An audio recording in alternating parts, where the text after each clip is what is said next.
I'll admit it, I've been online way too much lately. But I have found a bunch of Reddit stories that were written by and about some of the messiest people you could possibly imagine. And so today I'm going to read these stories while I try and build a melon farm in my Minecraft world. Thanks again for coming back to the channel. Let's read the first story. Am I wrong for grounding my daughter for ruining our vacation? I just came back from a 2-week vacation with my daughter, who's 15, my 2 stepkids, who are 13 and 16, and my husband, my stepkid's father.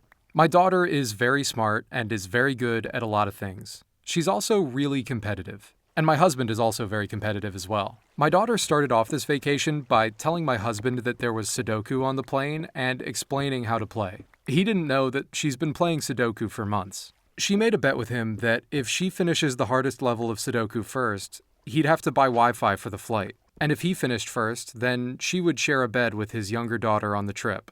His youngest daughter had been complaining about sharing a bed with his oldest because apparently she kicks and sleeps in the middle of the bed. My daughter beat my husband in Sudoku and pestered him until he bought the Wi-Fi. When we got to where we were going, my daughter would challenge my husband to races on land and in the pool. She's won medals at state track meets and has been swimming ever since she was 2. Every day she would challenge him to something, win, and then he'd have to buy her something from the resort or local shops. My husband was getting sick of losing, and my stepdaughters were upset that their dad was buying my daughter stuff and not them. So I told my daughter that she either couldn't compete with her stepdad or she had to let him win. She decided to tell her stepdad that she wasn't allowed to compete with him anymore because he couldn't handle losing. This made them start to argue, so I told her that if she kept it up, she'd be grounded to the resort for the rest of the trip, which was a little over a week at that point. She decided to test me, so I stuck to my word and I left her at the resort while the rest of us went out every day. Am I the asshole for kicking a server out of low cut and her pants were far too tight? It was super distracting. She was walking around, serving drinks and talking to my guests. Yeah, no, she was doing her job. That's crazy. What a crazy idea. Maybe just leave her alone and let her do her job? Sorry, this poster's making me mad. I'll keep reading. I won't interrupt. I asked another member of the catering staff to speak to their boss. When their boss came out, I pointed out the server and asked that she be dealt with because she was being super distracting. Their boss apologized and called the server back into the kitchen.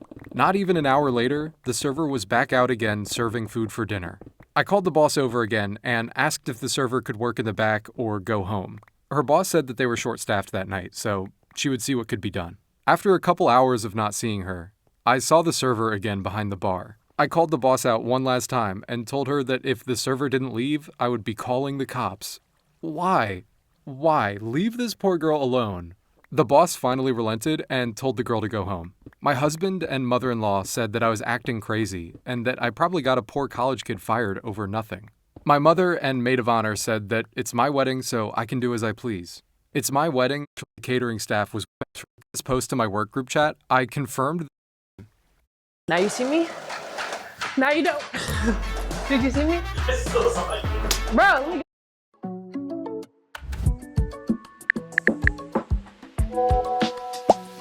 This post is just titled, Creepy Coworker. I've worked with this guy for 7 months now. He was weird, but I was always nice to him and kept up small talk. I knew he liked me somewhat after he tried asking me out for a burger a couple months ago, but